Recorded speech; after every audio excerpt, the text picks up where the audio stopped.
Құдайға шүкір, имам Абу Ханифа мазхабы тек қана бір адамның емес, бірнеше мұтлақ мужтахидтің жиынтығынан шыққан мазхаб. Сондай жоқ. Имам Шафиғи мазхабы негізін салушы ғалым болатын болса, бір-ақ ғалым да болды. Оның шәкірттері бар шығар, бірақ та мазхабтың негізін салуға үлес қосқан. Имам Ахмад та сондай, Малики де сондай. Ал имам Абу Ханифа рахиматулла алейхидің өзімен бірге ғалым болған шәкірттері бар. Имам Мухаммад, имам Абу Юсуф, имам Зуфар, ең бірінші тұратын кім? Имам Абу Ханифа. Міне, үлкен ұлық төрт ғалымның негізін салып кеткен осындай үлкен мазхаб.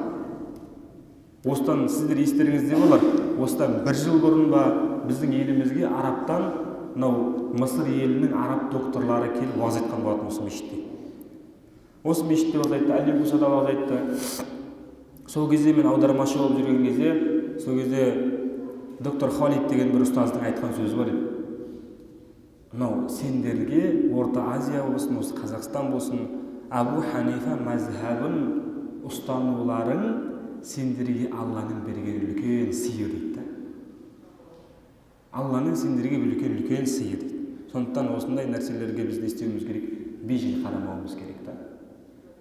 Сондықтан иншалла Аллах Тағала баршаларымыздың ілімдерімізді арттырсын, тақуалығымызды арттырсын.